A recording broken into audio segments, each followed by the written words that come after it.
Hello, I'm Tiffany Cloud. Welcome to Storm Politics. Thank you for watching today on WYLN TV, and a special hello to those watching online at WYLNTV.com. Often it takes a friend, neighbor, or colleague to help us see ourselves more clearly. Often a person with another outside perspective can best tell us if we lost our way and how to find ourselves once again.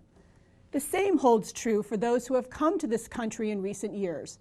They came to our country with a vision as to what America was. But is America living up to that vision, or have we as a nation of people lost our way? How can these new immigrants help us see all our nation offers more clearly? After the break, I will be joined by Yasué Bengali, who came here from Japan. I'm eager to hear her thoughts on how our area, our nation, is doing.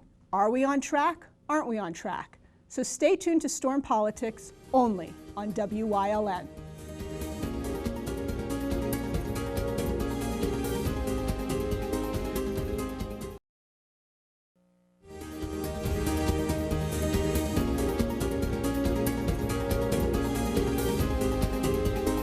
Welcome back to Storm Politics. I am joined today by Yasué Bengali, who is a permanent resident of the United States and also a resident of Hazleton. Thank you for joining me. Thank you so much for having me. Well, I'm excited to hear your story. I think that it is very important that we hear the stories of those who have come more recently to the United States to understand your perspectives on our country and whether what you believed the American dream to be before you came has actually measured up. So thank you very much for coming. Thank you so much.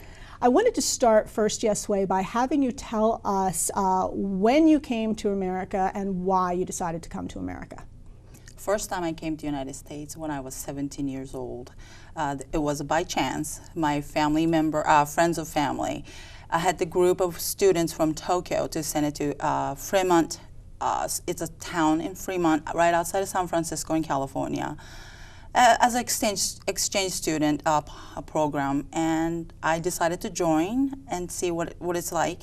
And I stayed with a host family for 3 weeks. And that was the first time I came to the United States. What were your first thoughts upon coming to the country? What did you think about that area of the country? How big things were, how open things were, but mostly how they can talk about things. They can just embrace people on the street. They can tell each other how much they love each other, just right there, which we couldn't really do, or we don't do much in Japan. We are more guarded, or we don't really, my parents never really told me how much they love me. We are trying to show certain loves and affection through action, but not verbally. But always, as a child, I wanted to say those things. And when I came to the United States, it was okay. It's interesting you say that because I've lived in a foreign country. I lived in Australia for 2 years, and I remember always hearing the Aussies say that we were a very boisterous people. I mean, sometimes they actually think it's a bit much how verbal we are, but that's actually something that you liked about this country. Because I was more of a strict area where certain things that we cannot talk about, there are certain things that you cannot do, maybe by the law or by culture.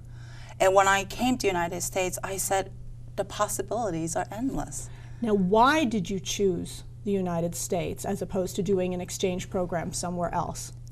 I could have gone to Australia. I had opportunity to go. I could have gone to England. I could have gone to even Hawaii or Canada. But that 3 weeks of stay that I had when I was 17, and that impact, the culture, the people who welcomed me, I was a stranger in their house, but they welcomed me, and I was the member of the family. And they took me to their church. They took me to the community barbecue parties, how they were united. They were so together. And I just fell in love about how America was. So that just, the decision just came to me. It was not more of me deciding. I sometimes feel like America chose me to come here. And when you obviously you lived in Japan for a long time, almost 2 decades, did you see that the way that the world was evolving, that it would be an important move to come to America? It was the things that my father always taught me ever since I was a child. How information is going to be the power. how the global business is going to be the key. It is not going to be the localized business, but it is going to be the global because of the information era. So my father says, stay in this tiny little island, excuse me, that you're limiting your potential. You're limiting your potential of understanding. You have to be in the middle of the global everything. You have to be able to see something outside your box. That was great advice from your dad. Yes, it was. It's great advice. Yes. Now, you came here the first time, obviously, as a student, but then when did you actually, and had a student visa, I imagine, when did you begin the process of becoming a legal immigrant to the country? I know you married an American man. Yes. When did you go about that process? After 4 years of school in California, I went back to Japan, and my parents were sick, and I had to go back. My fiance at the time, he came to Japan followed me, and we got married in Japan. So we submitted our wedding marriage certificate to not only Japanese government, but also American embassy, and we had to go through a lot of paperwork again in Japan. We decided to raise our children in the United States, and we moved here, but I was clueless. I was clueless of what I need to do. I just simply thought, I'm married to this man, to an American man. So I must be American, okay. right? Yes. Sure. Yes. Yes. It's not quite that easy. But no, not at all, not at all. And I did study quite a bit about, and we started taking a process, and it took us over 2 years to go through the entire process. And of course, we did have interviews. We went to Philadelphia for the interview as well, but we were back and forth with the lawyers, the legal papers from Japan, everything. It took us a lot. So you're currently a permanent resident, Yes. which obviously as a permanent resident, you have pretty much every right that an American citizen has, except of course the rights to vote. So do you think you're going to become? I am definitely going to become an American citizen. I am studying American citizen test. It talks about Constitution. It talks about American history. I'm learning the law. I have to. It took me a long time to decide to become an American, but I became very involved with how this country is changing and literally transformed inside out. And I became very frightened for my children. And I had to become involved. I learned, I never liked watching news, I never liked reading newspaper, but I became very involved in, not particularly activist, I was never an activist, but I started to study on my own. I tried to self-educate what America is about from the Founding Fathers era to what it's now, because I believe that it is my responsibility to leave the legacy of what the true core of the value of America is to my children as a mother. What a beautiful thing to say. As a person who's grown up in Japan, though, your ability to get involved, your ability to vocalize your opinions, to be overtly, to communicate your positions, your political positions, is a bit taboo, yes? Yes. My father always says, never talk about politics, even among the family members. So this whole process is new world to me. I was never involved. Even if I look back, maybe I was a liberal. Maybe I was just no care in the world, as long as I'm okay, who cares type of an attitude. But seriously, things opened up, and I saw the differences, the transformation in the past few years. And when I look at my children, I am going to be irresponsible as a parent, or I'm going to do something, at least try. Well, I'm going to ask you after the break all about what you think America is like and where we are heading. So thank you. We'll be right back after this break.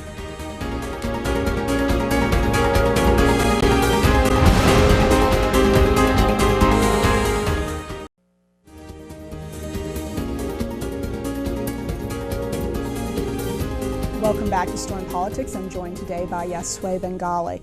Before the break, Yasué, you were discussing what you feel is your responsibility as a mother, as a parent, for your children in terms of passing down an understanding of what America is all about. And I would imagine that because you came to America at 19, well, 17 the first time, 19 ultimately. Yes. I would imagine that you have just such a greater appreciation of what America is. Yes, absolutely. The freedom, the Bill of Rights, the Constitution, everything.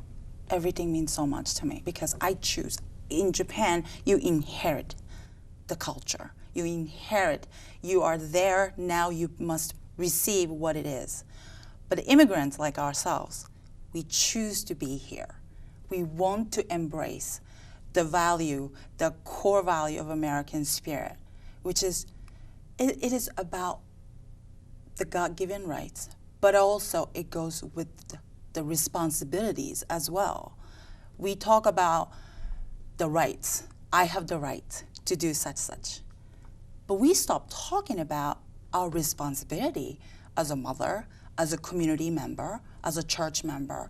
What happened to the responsibility? And I see it a lot.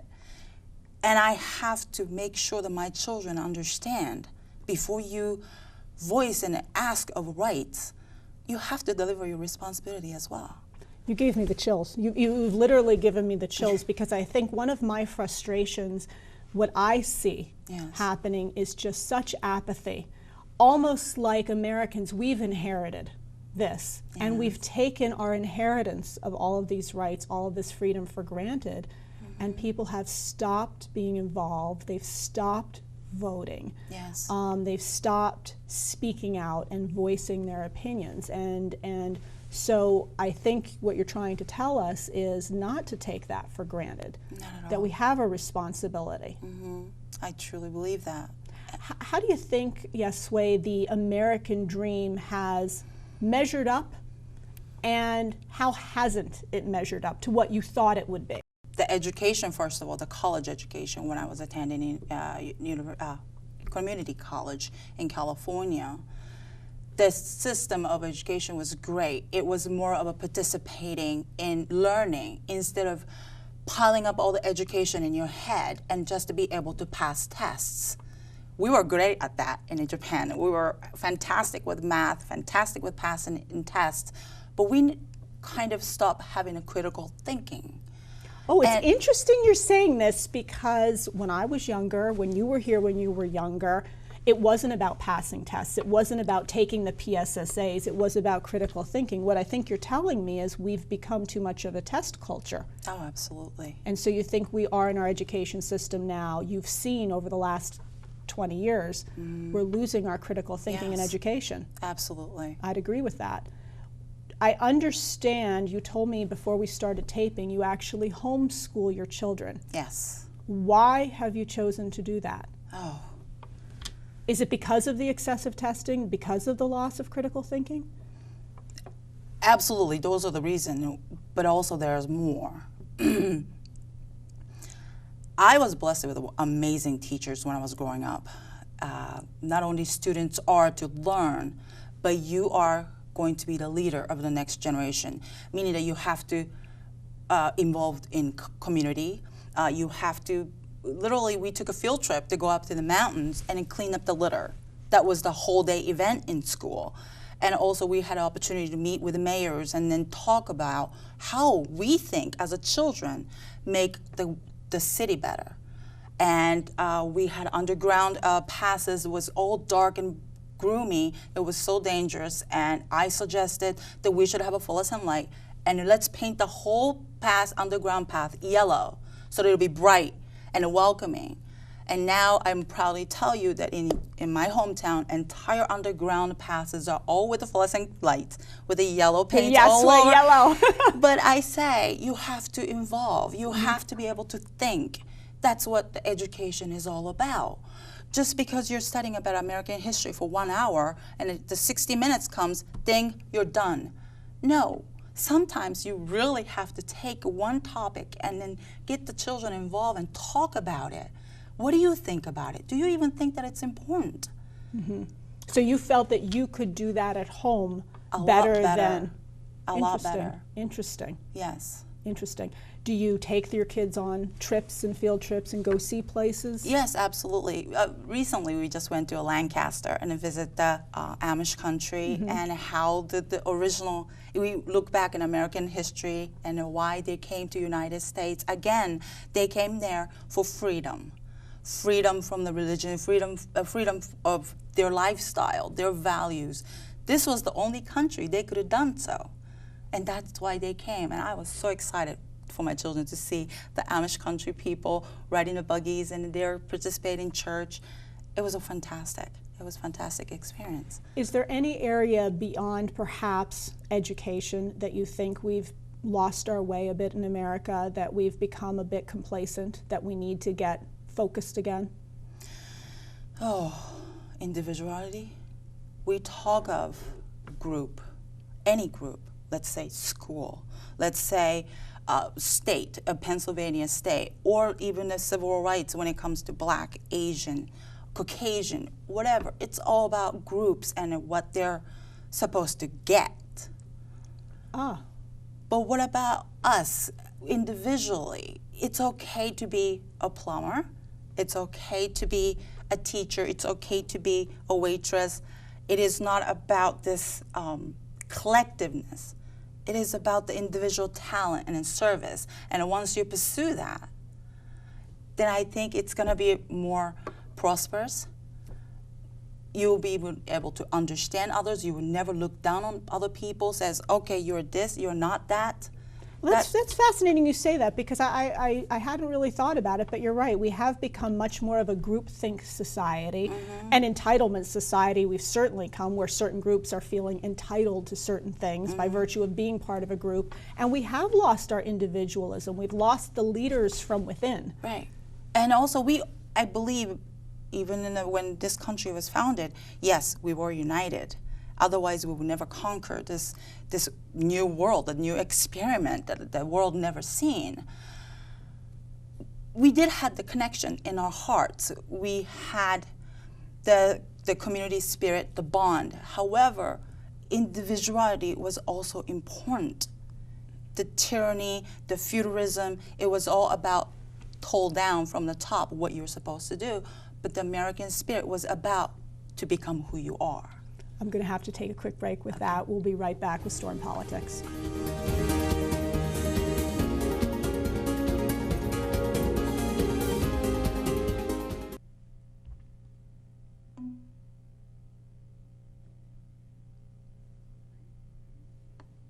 Welcome back to Storm Politics.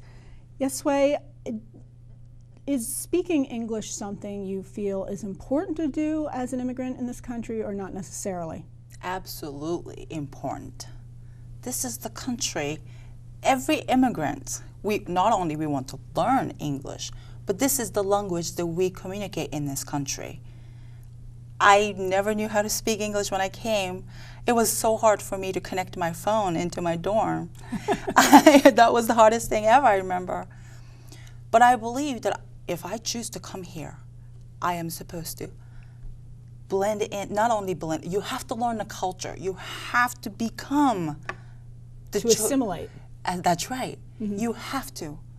I'm not here to boast my culture. No, I want to become the part of this culture. And America is driven by English. The language is English. Okay. I had to learn. Okay. What would you say? I know obviously freedom of speech, freedom to express yourself, because you've talked about that earlier, is one of your favorite rights. Yes. What are some of your other favorite rights as an American? Second Amendment. The right Definitely. to bear arms. Absolutely. Really? How so? Because I'm a mother. I have to protect my children. That's my responsibility. I'm talking about responsibility a lot, but it is my right. Did you have that right in Japan? Absolutely not. Even in Japan, I remember when I was growing up, the police officers were never allowed to take the gun out of their holster, even when they were facing the criminal, unless you know for certain that your life is going to be in danger. But there is no way. There is no guns. The citizens were never allowed. We were more of a receiving point that government will protect us. The police will protect us. So we never had any type of weapons whatsoever. That's interesting. That's interesting. I was telling you earlier how I lived in Australia for a few years, and I lived there when there was a massacre at a McDonald's, and there was a big program in the country where the people had to turn in their guns for money. And then if they didn't turn it in by a certain date for money, they had to turn them in, else they'd go to jail. And I couldn't believe how easily people were turning over their guns. It was so different from what I knew as an American. Right, right. It is not, people perceive as gun kills. No, gun does not kill. It is the person who holds it. But at the same time, gun is the extent of your arm. When I go back to Japanese history, it's summarized. They never slept without their swords. It was their extension of their arm to protect their village, to protect their family. Gun is not the weapon. It's to protect. It is to protect. From tyrannical government of many things. Oh, absolutely. If you can give those of us who have only known the American perspective a bit of advice, what would be the advice you'd give to us? Oh my.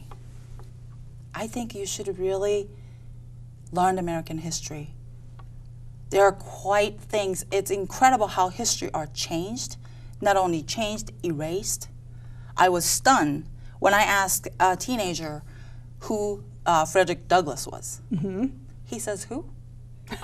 It is an incredible African American who was a slave, and he escaped from the slavery, and he became the advisor and also the advocate of civil rights while the Lincoln was trying to bring the peace after the Civil War.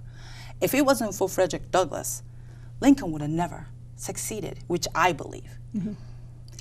But we must really look back and learn the history in both sides.